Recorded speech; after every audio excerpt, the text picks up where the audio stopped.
I was very fortunate. I grew up with parents who taught me I could be anything I wanted to be when I grew up.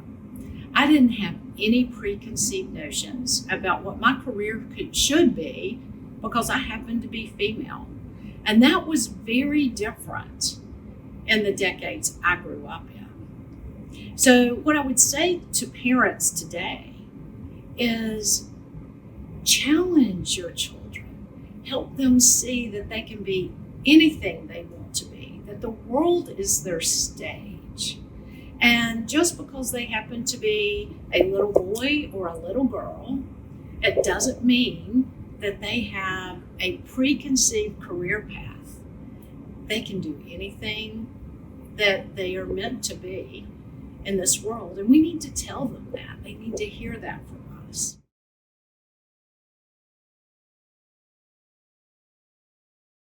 Well, women should be part of the mix because women are 50% of the population. So, for us to have a truly representative government, we need female leadership.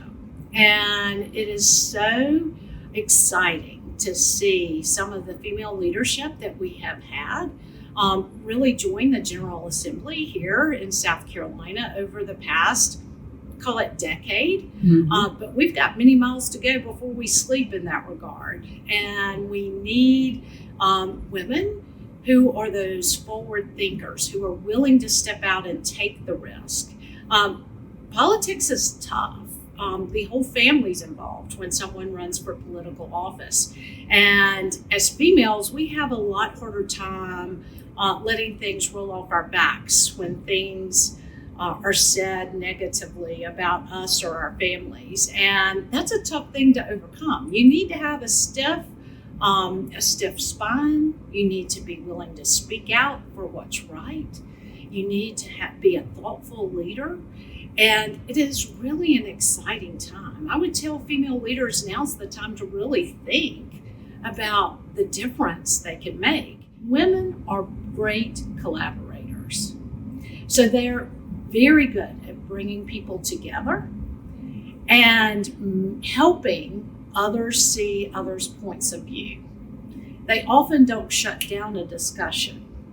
They allow the conversation so that the best decision can be made. The diversity of thought in the room matters. Great leaders surround themselves with people who don't look just like them or think just like them. I want to be surrounded by people in the room that are smarter than I am, that can help us make the very best decisions we can make. The one thing I will tell you about women that we need to work on, and that is all of us approach things with less of a lack of confidence than men do. Now, what do I mean by that? So if there is a job description, and if a man can do 40% of what's in a job description, they're going to apply for that job. For a female to apply for that job, they feel like they've got to have 80% of what is in that job description. So we diminish our capability for growth oftentimes by our own preconceived notions of what's really needed for that next role.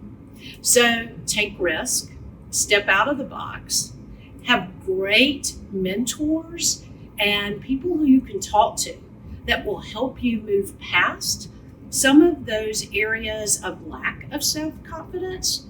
And I would tell you, you also need sponsors. You need people who will pound their fist on the table for you and help you move along the path of your career. So seek those people out and listen to their feedback so that you can grow. So you need the diversity.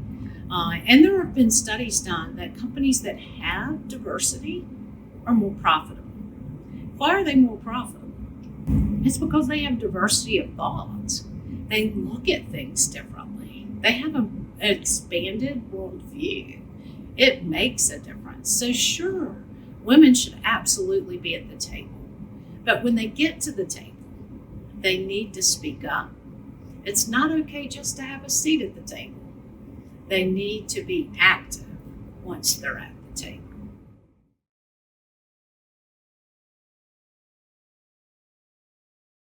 First, be a lifelong learner. You just don't stop learning when you leave college.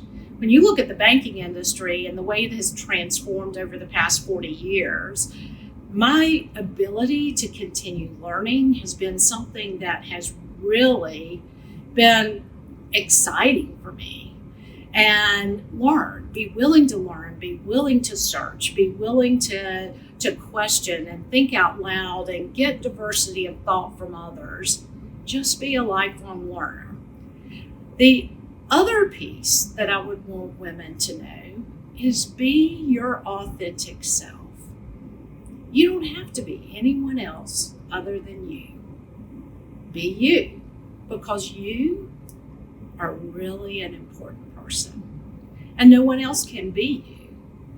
So having the confidence to know that you can lead by being you and not someone else is really important. And I think it's especially important for women because they often try to look like someone else or to do it like someone else. Incorporate those things into your leadership style, but lead how you are as a person, because that the authenticity will come through. People will know that you're real, and being real matters.